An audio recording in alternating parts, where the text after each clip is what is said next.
Nunca pensé que a mis 52 años iba a terminar sentado en la cocina, con las manos temblando, mirando una carta que prácticamente destruía toda mi vida.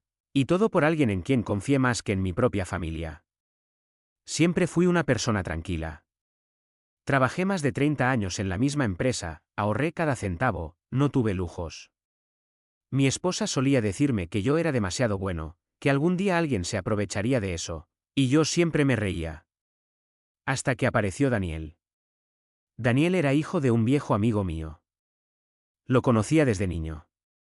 Cuando tenía como 10 años, venía a mi casa, jugaba con mis hijos, comía en nuestra mesa. Era como de la familia. Con los años, la vida nos separó un poco, pero hace unos 5 años volvió a aparecer. Llegó en un momento difícil. Yo acababa de jubilarme, mi esposa estaba enferma, y la verdad, me sentía perdido. Y él llegó con esa sonrisa, con ese aire de yo te ayudo, no te preocupes. Me dijo que trabajaba en inversiones, que sabía cómo hacer crecer el dinero, que mucha gente estaba ganando bien con propiedades. Yo no entendía mucho de eso, pero él hablaba con tanta seguridad, y además, era Daniel. Recuerdo perfectamente la primera vez que me propuso invertir. Yo le dije que no estaba seguro, que era todo lo que tenía. Y él me respondió que no me preocupara, que él jamás haría algo que pudiera perjudicarme, que me veía como a un segundo padre. Y ahí fue donde cometí el error más grande de mi vida. Vendí un pequeño terreno que tenía desde joven, algo que pensaba dejarle a mis hijos, y le di el dinero para que lo invirtiera. Al principio, todo parecía perfecto. Cada mes me mostraba números, ganancias, incluso me dio algo de dinero al inicio para demostrar que todo funcionaba. Mi esposa, aunque estaba enferma, me decía que tuviera cuidado, pero yo ya estaba convencido. Yo confiaba en él. Demasiado. Pasaron casi 2 años así, hasta que un día todo cambió. Un día simplemente dejó de contestar el teléfono. Al principio pensé que estaba ocupado. Luego, que tal vez estaba de viaje. Después, empezó esa sensación en el estómago que uno no quiere escuchar. Fui a su oficina. No había nadie. El lugar estaba vacío. Sin muebles. Sin papeles. Nada. Ahí fue cuando sentí por primera vez ese frío horrible recorriéndome todo el cuerpo, como si algo dentro de mí ya supiera la verdad, pero mi cabeza se negaba a aceptarla. Intenté llamarlo otra vez, y esta vez, el número ya no existía. Y justo cuando pensé que no podía ir peor, llegué a casa y encontré esa carta. Una carta del banco. Ahí fue cuando todo realmente empezó a derrumbarse. La carta del banco decía algo que al principio ni siquiera pude entender. Decía que yo tenía una deuda enorme. Pero no una deuda normal, una deuda que superaba todo el dinero que había invertido. Recuerdo que me quedé mirando ese papel como si estuviera en otro idioma. Literal. No procesaba nada. Solo veía números, muchos números, y mi nombre ahí, bien claro. Fui al banco al día siguiente. No dormí esa noche. Mi esposa me preguntaba qué pasaba, y yo le mentí. Le dije que era un error, que lo iba a arreglar. Pero en el fondo ya sabía que algo estaba muy mal. En el banco, una mujer joven me atendió. Muy amable, muy profesional. Y cuando le expliqué la situación, me pidió que esperara un momento. Se fue, y regresó con un hombre mayor, seguramente su supervisor. Ahí empezó la pesadilla de verdad. Me dijeron que no había ningún error. Que yo había firmado varios documentos, autorizando préstamos. Préstamos a mi nombre.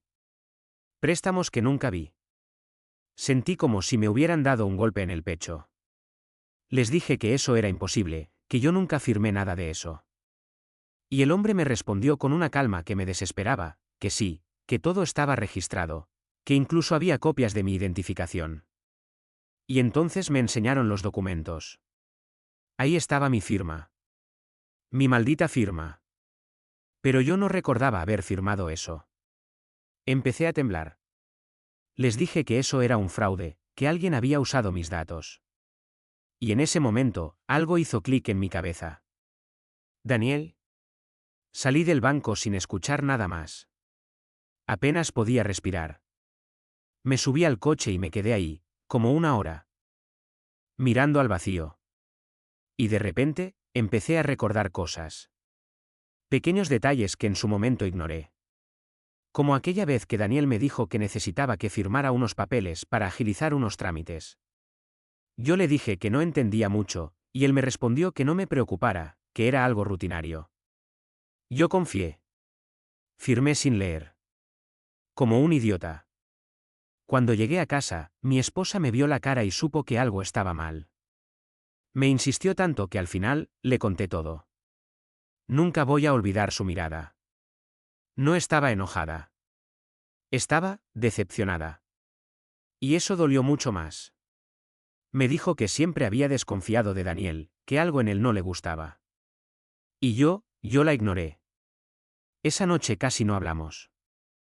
Y al día siguiente, recibí una llamada que terminó de romper lo poco que quedaba en pie. Era un abogado. Me dijo que representaba a varias personas. Personas que también habían invertido con Daniel. Personas que también lo habían perdido todo. Pero lo peor no fue eso. Lo peor fue cuando me dijo que mi nombre aparecía en varios documentos, no como víctima, sino como socio. Ahí fue cuando entendí algo horrible. Para el sistema, yo no era un engañado. Yo era parte del fraude. En ese momento sentí que el mundo se me venía encima.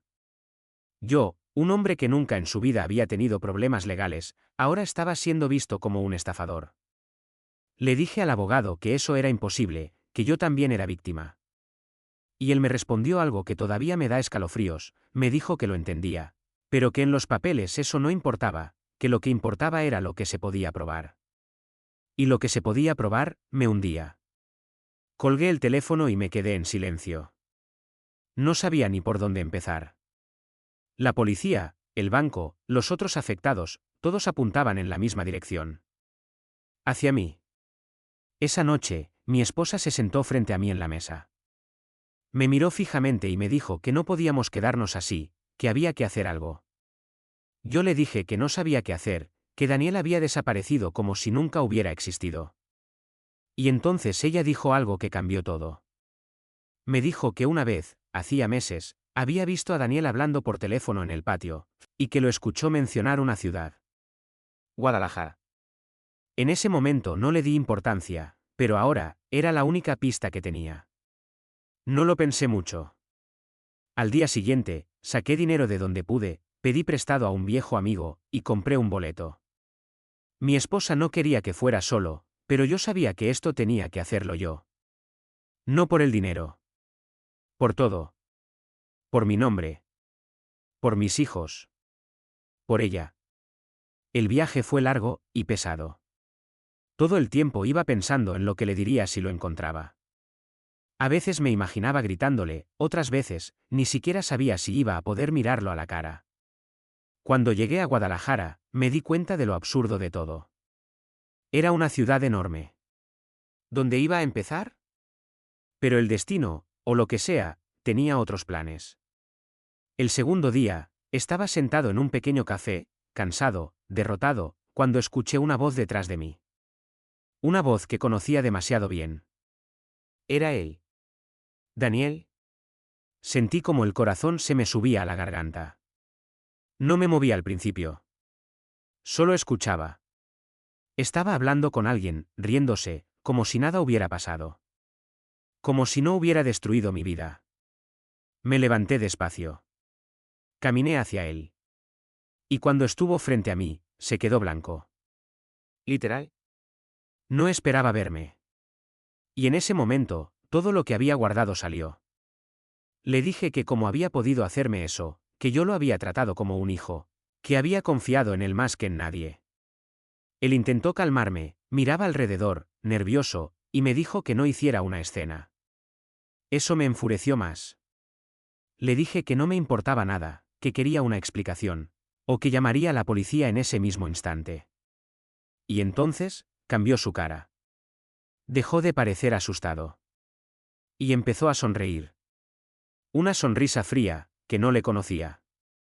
Y me dijo algo que nunca voy a olvidar. Me dijo que yo había firmado todo. Que legalmente, yo era tan culpable como él. Y que si abría la boca, el primero en caer iba a ser yo. Ahí entendí que no estaba tratando con el chico que conocí. Estaba frente a alguien completamente diferente. Alguien que no tenía ningún problema en hundirme para salvarse. Pero lo que él no sabía, es que yo ya no tenía nada que perder. Y eso, lo cambió todo en ese momento, mientras lo tenía enfrente sonriendo como si ya hubiera ganado. Algo dentro de mí cambió. No le grité más. No lo golpeé. No hice ninguna locura. Al contrario, bajé la voz. Me calmé.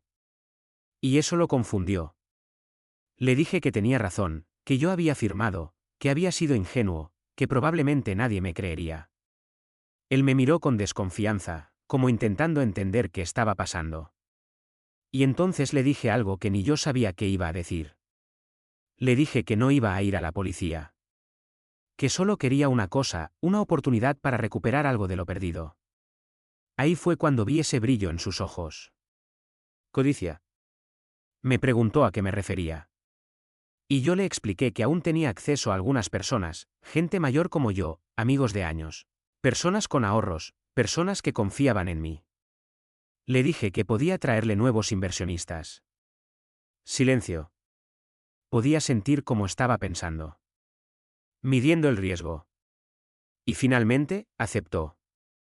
Pero con una condición. Me dijo que esta vez todo sería más organizado, que yo tendría que participar activamente, que mi nombre seguiría en los documentos. En otras palabras, quería que me hundiera más. Y yo, acepté. Sí. Acepté. Regresé a casa unos días después. Mi esposa no entendía nada.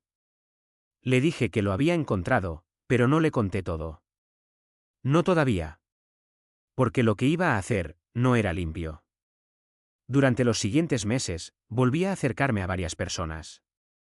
Amigos, conocidos, gente que confiaba en mí. Pero esta vez, no era como antes. Esta vez, yo estaba mirando todo. Grabando conversaciones. Guardando mensajes.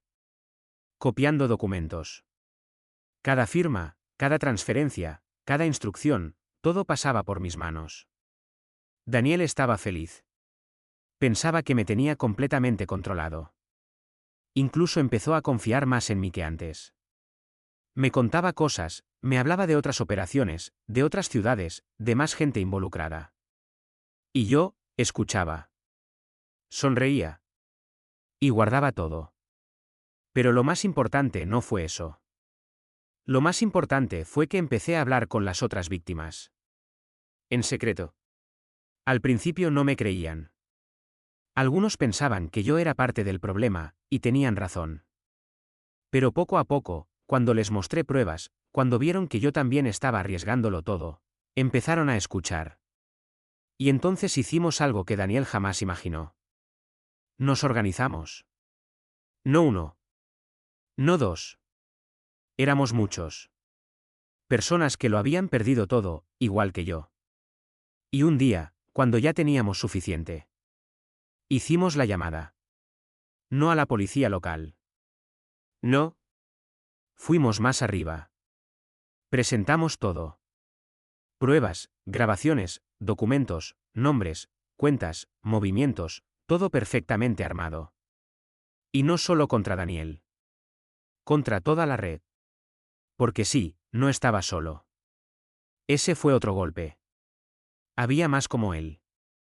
Muchos más. El día que lo arrestaron, yo no estaba ahí. Pero alguien me mandó el vídeo. Lo sacaron de su oficina, esposado, sin esa sonrisa, sin esa seguridad. Y por primera vez en mucho tiempo. Respiré. Pero esto no termina aquí. Porque lo que vino después fue aún más duro de lo que imaginaba. Cuando todo salió a la luz, pensé que por fin iba a poder descansar. Que después de todo lo que hice, de todo lo que arriesgué, la verdad me iba a salvar. Pero no fue así. Porque aunque Daniel cayó, aunque toda la red empezó a desmoronarse, mi nombre seguía estando en los papeles. Y eso, no desaparece tan fácil. Tuve que declarar. Horas y horas. Días enteros contando cada detalle, cada decisión, incluso las peores, las que más vergüenza me daban. Me hicieron repetir una y otra vez por qué firmé, por qué confié, por qué participé después. Y no todos me veían como víctima. Algunos me veían exactamente como Daniel me había descrito. Un cómplice. Recuerdo una noche, después de una de esas declaraciones, llegué a casa completamente destruido. Me senté en la sala, en silencio, y mi esposa se sentó a mi lado. No dijo nada al principio. Solo me tomó la mano. Y después de un rato, me dijo que sabía que yo había cometido errores, pero que también sabía quién era yo realmente. Y eso, fue lo único que me sostuvo. El proceso legal duró más de un año. Al final, el juez reconoció que yo había sido manipulado, que había actuado bajo engaño al principio, y que después colaboré activamente para desmantelar la red. Pero eso no significa que salí limpio. Tuve que pagar parte de las deudas. Perdimos casi todo. La casa, los ahorros, los planes de una vida tranquila. Todo. A mi edad, empezar de nuevo no es fácil. Hay días en los que me levanto y siento un peso en el pecho que no se va. Días en los que me pregunto en qué momento exacto arruiné todo. Pero también hay algo más. Algo que no esperaba. Paz.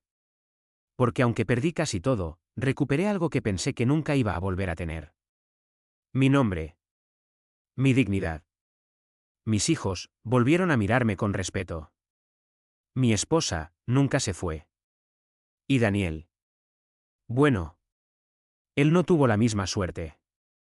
Me enteré después que varias personas testificaron en su contra. No solo por el dinero, sino por cómo destruyó vidas. Le dieron muchos años. Muchísimos. Y lo último que supe de él fue a través de una carta. Sí. Una carta que me envió desde la prisión. En ella, me dijo que yo lo había traicionado. Que él confió en mí, y que yo lo destruí. Cuando terminé de leerla, me quedé en silencio un buen rato. Y luego, la rompí. Porque por primera vez en toda esta historia. Ya no sentí nada, pasaron varios meses después de esa carta. La vida siguió. No como antes. Nunca vuelve a ser como antes. Pero siguió. Conseguí un trabajo sencillo. Nada que ver con lo que hacía antes. Menos dinero, más horas, pero honesto. Y, curiosamente, eso me daba una tranquilidad que hacía años no sentía. A veces, en las mañanas, mientras tomo café en silencio, pienso en todo lo que pasó. En lo fácil que fue confiar y en lo caro que salió. Pero también pienso en algo más. En ese momento en el café, en Guadalajara, cuando lo tuve enfrente. Si hubiera reaccionado con rabia, si hubiera hecho lo que me pedía el cuerpo, probablemente hoy estaría peor que él. Ese fue el verdadero punto de quiebre. No cuando perdí el dinero. No cuando descubrí la traición. Sino cuando decidí no convertirme en alguien como él. Mis hijos ahora me llaman más seguido. A veces vienen a visitarnos. No hablamos mucho del tema, pero no hace falta. Hay cosas que se entienden sin palabras. Y mi esposa sigue sentándose conmigo cada noche. A veces vemos televisión, a veces solo estamos en silencio. Pero ese silencio ya no pesa. Es un silencio en paz. Hace poco, uno de los hombres que también fue víctima me llamó. Me dijo que gracias a todo lo que hicimos, logró recuperar una parte de su dinero, pero sobre todo, su tranquilidad. Antes de colgar, me dijo algo que se me quedó grabado. Me dijo que la venganza no siempre es destruir a la otra persona. A veces es sobrevivir y seguir siendo quien eres. Y creo que tiene razón. Porque al final, Daniel perdió su libertad. Pero yo estuve a punto de perder algo mucho más importante. Y eso, no lo vuelvo a poner en riesgo nunca más. Moraleja, si es que hay una. No es el desconocido quien suele destruirte. Es la persona en la que decides confiar sin cuestionar. Y cuando la vida te golpea así, no se trata de vengarte con rabia. Se trata de elegir bien en qué tipo de persona te conviertes después.